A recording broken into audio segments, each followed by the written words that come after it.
지난주에 요한은 갈리오에게 디오드레베라는 교회의 감독을 본받지 말라고 했습니다. 그것은 그 디오드레베가 높은 자리를 탐하는 자였기 때문이었죠. 그는 장로인 요한을 견제하면서 요한이 보낸 선교사들을 맞아들이지 않았습니다. 뿐만 아니라 그렇게 요한이 보낸 선교사들을 영접하는 교회들을 교회에서 내쫓기까지 하였죠. 또한 그런 요한의 일행을 험담까지 했습니다. 그가 그런 악행을 저지른 이유는 자신이 교회의 가장 높은 자리를 차지하기 위해서였죠. 그래서 장로인 요한의 권위를 깎아내리기 위해서 그런 악행들을 저지른 것입니다. 그래서 요한은 갈리오에게 그렇게 높은 자리를 탐하며 악행을 일삼는 그 디오드레베를 본받지 말라고 했습니다. 그리고 오늘 요한은 데메드리오라는 사역자를 갈리오에게 추천을 하고 마지막 인사를 하며 이 편지를 마칩니다. 여러분 11절을 보시면 요한은 데메드리오에 대한 칭찬을 하죠. 그 데메드리오는 무사람과 진리에게 증거를 받았다고 합니다. 그는 사람들과 진리이신 성령이 인정하는 자라는 것이죠. 그래서 요한은 자신도 그 데메드리오에 대해서 증언한다고 합니다. 그럼 여러분 그 데메드리오가 누구인데 요한은 갈리오에게 그런 칭찬을 하는 것일까요? 그러면은 이 요한 3서를 갈리오에게 전달해 준 사람입니다. 그래서 요한은 갈리오에게 그를 믿어도 된다고 말하는 것이죠. 그리고 요한은 그 다음 13절부터 15절의 마지막 인사를 통해서 갈리오에게 축복을 기원하면서 편지를 끝을 냅니다. 그런데 여러분 12절 하반절을 다시 보시면 거기서 요한은 갈리오에게 그 데메드리오를 추천하면서 우리가 그에 대하여 증언하니 너는 그 우리의 증언을 믿어라 라고 하죠. 사실 지금 요한은 갈리오에게 요한 자신의 말을 믿으라고 하는 것입니다. 그럼 여러분 왜 요한은 갈리오에게 그렇게 자신을 믿으라고 말하는 것일까요? 오늘 우리는 이 요한 3서를 마무리하면서 그 부분에 대해서 이야기를 나눠보려고 합니다.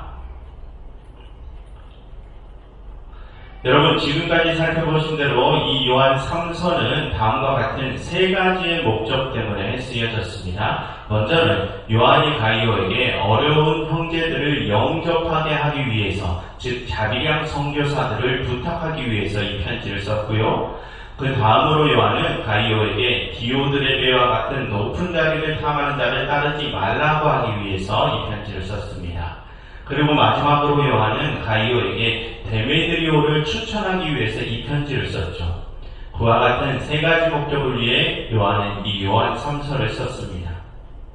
그런데 여러분 우리가 생각을 해보면 이 요한 3서에 나오는 그러한 내용들은 너무너무 사사로운 내용들 아닙니까? 그 세 가지 쟁점 중에 유일하게 우리가 신학적인 가치를 매길 수 있는 부분은 어려운 형제를 도와라 이 정도뿐이죠. 그것은 섬김의 차원에서 생각해 볼 수 있기 때문입니다. 하지만 나머지 부분들 디오드레베를 조심해라 또 데메드리오를 추천한다 이런 부분들은 그 신학적 가치가 별로 없는 지극히 개인적인 내용들입니다.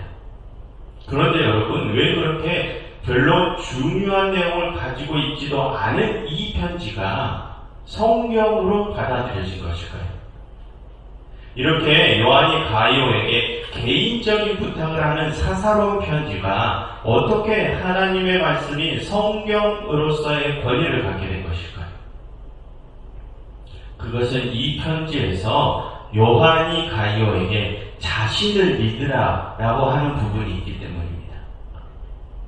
여러분 우리는 요한이 그런 말을 별로 중요치 않게 생각을 하고 넘어갈 수 있습니다. 또한 요한이 갈리오에게 저 디오드레베와 같은 자를 따르지 말고 요한 자신을 믿으라 라고 했던 이 말이 우리에게는 자칫 요한도 그 디오드레베처럼 교회에서 그를 누르고 자신의 권위를 지켜 세우려고 하는 것처럼 들릴 수 있죠. 그래서 우리는 이 편지가 과연 하나님의 말씀으로서 가치가 있는가 이런 생각을 해볼 수 있습니다. 그런데 여러분 초대교회 교인들은 그런 편지를 하나님의 말씀으로 받아들였습니다. 왜 그럴까요? 그것은 방금 말씀드린 대로 이 편지에서 요한이 자신의 권위를 내세우기 때문입니다. 여러분, 오늘 본문에서 요한은 진리와 증거라는 단어들을 강조합니다. 데메드리오라는 사람은 진리가 증거하는 자라다라고 요한은 말을 하죠. 여러분, 그 진리와 증거라는 단어는 주로 요한이 주로 쓰는 단어입니다. 마테마가, 누가나 바울 사도가 그런 말들을 쓰기는 하지만 요한처럼 자주 쓰는 단어들은 아닙니다. 그런데 여러분, 본래 이 성경에서 그 진리라는 것은 암묵적으로 예수님을 가리키죠. 그리고 증거라는 것은 그 예수님에 대한 증거를 가리킵니다. 그렇게 우리는 이 성경에 나오는 그 진리와 증거라는 단어들을 예수님과 연관지어서 생각을 하죠. 그럼 여러분, 우리가 믿고 따라야 할 대상이 누구입니까? 그 진리이신 예수님이시죠. 우리는 우리와 같은 사람을 따라야 하는 것이 아니라 그 진리이신 예수님을 믿고 진리이신 예수님을 증거해야 됩니다. 하지만 여러분, 이 편지에서 요한은 가이오에게 누구를 믿으라고 합니까? 자신을 믿으라고 하죠. 마치 요한 자신이 말하는 것이 진리인 것처럼 말입니다. 그럼 여러분, 그렇게 요한이 자신을 믿으라고 하면서 자신의 권위를 내세우는 이 편지, 요한 3서 이 편지를 당시 초대교회 교인들이 성경으로 받아들였다는 것은 무엇을 의미합니까? 당시 초대교회가 그 요한의 권위를 인정했음을 의미합니다. 당시의 교인들이 교회 내에서 사도 요한이라는 인물의 권위를 인정했기 때문에 이 편지가 성경으로 받아들여진 것이죠. 여러분, 사도의 권위의 문제는 당시 초대교회에서 굉장히 중요하게 다뤄지던 문제였습니다. 당시 교인들이 바울 사도의 권위를 가장 높이 인정했던 것처럼 당시 어떠한 사도의 권위를 인정하느냐 인정하지 않느냐는 굉장히 중요한 문제였습니다. 그럼 여러분, 당시 초대교회에서는 왜 그 사도의 권위 문제를 그렇게 중요하게 생각했을까요? 여러분, 이전에도 말씀드렸지만 당시에 활동하던 사도들은 지금의 목회자들이나 선교사들과는 다른 존재들로 여겨졌습니다. 그 사도들은 예수님을 직접적으로 대리하는 존재들로 여겨졌죠. 그래서 당시 교인들은 그 사도의 권위를 가진 사역자들의 말과 행동들을 진리이신 예수님의 말과 동일시 여겼습니다. 그럼 여러분, 오늘 본문에서 요한이 가이오에게 자신의 말을 믿으라고 하는 것은 무슨 뜻입니까? 요한 자신의 사도로서의 권위를 인정하라는 것입니다. 네가 진리이신 예수님을 믿으면 그 예수님의 대리자인 나를 믿으라는 것이죠. 그럼 여러분, 왜 요한은 가이오에게 그런 인정을 바랬을까요? 그래야 그 가이오가, 그렇게 가이오가 요한을 사도로 인정해야 그가 요한을 따라서 주님을 만나고 영생을 얻을 수 있기 때문입니다. 그런데 그렇지 않고 가이오가 디오드레베와 같은 악인을 따르면 죽음의 길로 떨어지기 때문이죠.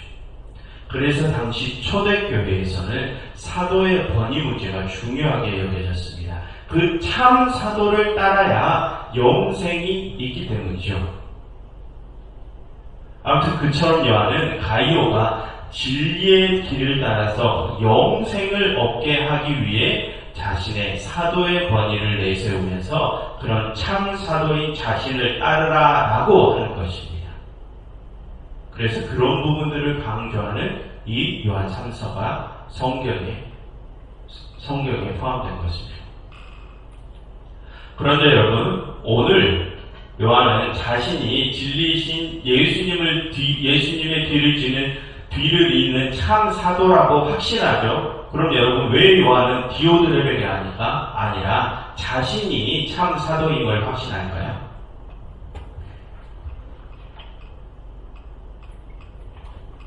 여러분, 요한도 자기를 참 사도라고 그러고 디오드레베도 자신을 참 사도라고 그러고, 당시에는 많은 사람들이 자신이 참 사도라고 했던 사람들이 많습니다.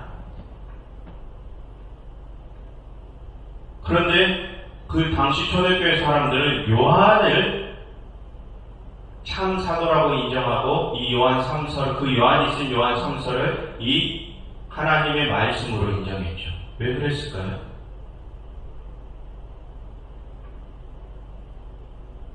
여러분, 디오드레베 같은 사람은 교회에서 으뜸이 되길 좋아하는 자였죠. 그런데 요한은 어떠했습니까? 그런 행보를 따르지 않았습니다. 디오드레베는 다른 형제에 대해 험담을 하고 교회 내에 다른 권위자들을 견제하고 어려운 형제들을 영접하지 않았습니다. 뿐만 아니라 형제를 영접하는 교회들을 추방까지 하는 자였습니다. 그러면서 자신이 참 사도라고 했죠. 반면 요한은 그와는 반대의 길을 추구했죠. 어려운 형제들을 섬기기를 추구하고 낮은 자들을 추구하고 형제를 축복하기를 추구했습니다. 요한은 그 섬김과 낮아짐과 형제 사랑을 예수님의 진리라 여긴 것이죠. 그렇기에 요한은 그런 진리를 따르는 자신이 참 사도라고 확신한 것입니다. 그럼 여러분들이 보시기에는 디오드레베와 요한 중 누가 참 사도 같으십니까? 요한이죠. 왜 그렇습니까? 그 요한이 추구하는 바가 예수님이 추구하는 바와 동일하기 때문이죠. 그래서 여러분, 당시 초대교회는 그렇게 예수님과 동일한 길을 추구하던 그 요한을 참 사도로 인정했기에 이 요한 3서를 성경으로 받아들인 것입니다. 그처럼 여러분, 이 요한 3서는 우리가 어떠한 지도자를 따라야 할지 그것을 알려준다는 부분에서 그 중요도를 인정받아서 하나님의 말씀이 된 것입니다. 그럼 여러분, 우리는 어떤 지도자를 따라야 합니까? 이 성경이 인정하는 지도자, 사도 요한과 같은 지도자, 즉 예수님의 길을 따르는 지도자를 따라야 하죠. 여러분, 현 시대의 교회에도 당시처럼 수많은 유형의 지도자들이 있었죠. 그들 모두는 각자가 다 자신의 진리를 따른다고 말합니다. 모두 각자가 자신들이 성령의 영을 입고 진리에 대해서 말한다고 주장하죠. 그럼 여러분, 우리는 그 수많은 지도자들 중에 누가 참 진리를 따르고 누가 참 진리를 말하는지를 어떻게 구별할 수 있습니까? 그들의 행동을 봐야 된다는 것입니다. 그들이 예수님의 길을 따르는지를 보면 그것을 구별할 수 있다는 것입니다. 높은 자리를 탐하고 형제를 비방하고 선한 일을 하는 이들을 쫓아내려 하는 그런 자들은 절대 진리를 따르는 자가 아니라는 것입니다. 그들은 절대 예수님께서 세우신 지도자가 아닌 것이죠. 그럼 여러분, 누가 진짜 예수님께서 세우신 지도자입니까? 예수님께서 그러셨던 것처럼 낮은 자리를 추구하고 섬김을 추구하고 형제 사랑을 추구하는 자가 예수님께서 세우신 참 지도자입니다. 우리는 그런 지도자를 따라야, 그렇게 예수님을 따르는 지도자를 따라야 영생을 얻을 수 있습니다. 그러니 우리가 예수님의 뒤를 잇는 그 참 지도자를 참 분별하고 따라서 우리 모두가 영원한 생명을 쟁취할 수 있기를 소망합니다. 여러분, 이 시간 이렇게 함께 기도하면 좋겠습니다. 하나님, 저희로 진리를 따르는 지도자를 구별할 수 있게 해주세요. 그리고 우리도 그 참 지도자를 따라서 예수님께서 가신 길에 동행하게 해주세요 라고 함께 기도하면 좋겠습니다.